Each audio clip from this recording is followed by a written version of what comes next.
I'm Clint Reck with the Armor of God Project, and I'm in Taguig City, Philippines today at the Special Action Force Training Camp. And I have with me today Special Agent from the National Bureau Investigation of the Philippines. And back, was it last year that your incident occurred? The Jason Ivler case happened January 18, 2010. 2010. The agent was on a mission, and she was actually shot while on the mission. We just want to talk to her today about her incredible story. Can I share that? Yeah. Jason Ivler is considered a fugitive already by the Philippine government by running away with 2 crimes at least. The reckless imprudence case and the murder case against Ebarle Jr. So the NBI was tasked to implement the warrant of arrest against him, and I was given the assignment to personally lead the case as the informant personally went to me. So given that situation, I launched a 40-man team to effectively effect the warrant of arrest against Jason Ivler at his residence in Quezon City. At that particular time, it was already 6:30 in the morning. We managed to get into the house very peacefully because we had this kind of lightning assault. However, circumstance led into the way that I tried to negotiate with the mother because I had her in a compromising situation, almost half naked. Being a woman myself, I entered the premises and talked to her. That was when Marlene started to roam around the house and kind of giving some instructions.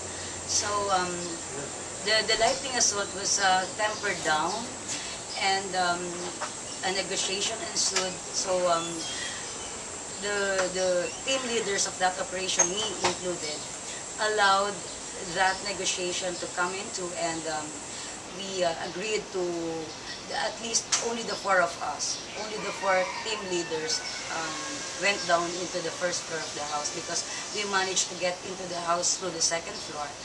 And however, despite that, I ordered the augmenting team, my 2nd team, to just be on guard. And whatever happens ensued, they will have to follow us. So we searched the 2 rooms beneath, the room of Jason and the room of Jason's brother, Colby. And unfortunately, we did not see Jason there.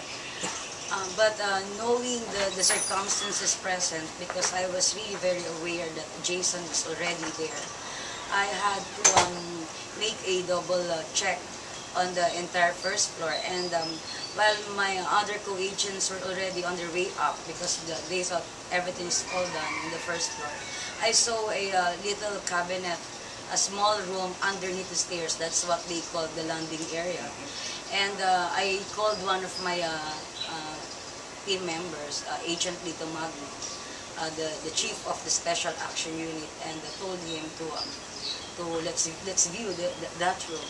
While the 2 agents and the mother of Jason were already on their way up.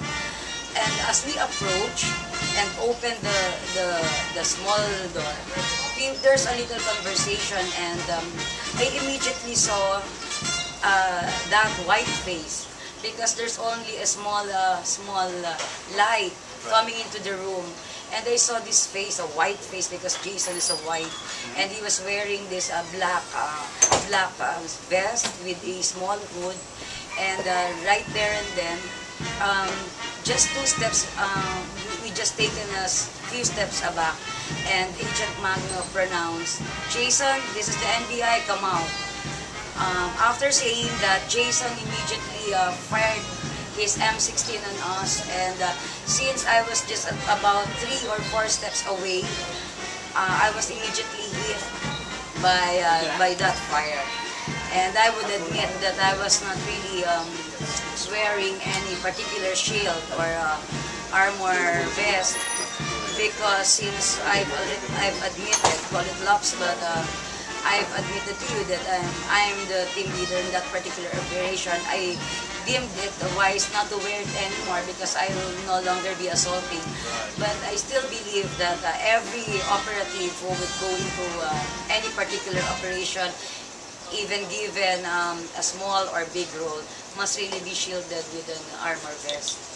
Absolutely. And you took one round, is that correct, into the chest area? I think he fired his rifle in an automatic stance, and I think it was 16 bullets, and I was hit 4 times. Hit 4 times. That's an incredible story. You're here today to tell this story. Yeah. What I want the viewers to know is that you were in a room and you were basically ambushed. He kind of ambushed y'all, and you didn't have the opportunity to do anything but just take the fire, the hits that he had fired. Yeah, because we were not really expecting that those incidents would really probably we underestimated Jason being so young at his age, and we thought that being so many, he would just succumb to authorities pronouncing our wisdom and the intention of that operation. So after receiving that volley of fire from Jason, I immediately ran for cover and shielded myself to Jason's room, and that's when we exchanged fire with him for about 10 to 15 minutes, and fearing so much about our own personal safety because we were so handicapped then, using only handguns, a Glock 19, and only limited firearms. Jason, to be able to tell you, is does have at least 6 cache of ammunitions and a kimber, a backup kimber. And I was really very glad that God really paved the way and gave the second team a chance to go down and augment us. And before he was able to penetrate our room and we ran out of bullets, the second team was able to exchange fire with him. And, like you mentioned, God saved you basically that day.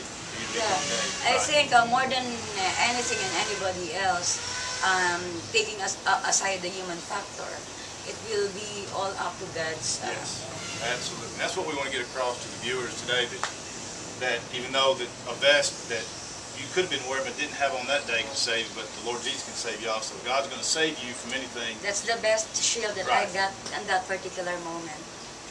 Well, great. I just really appreciate you sharing your story with us, and I know the viewers will be overwhelmed that you're recovered and you're back to work, and that's just incredible, and I want to thank you for sharing that with us today.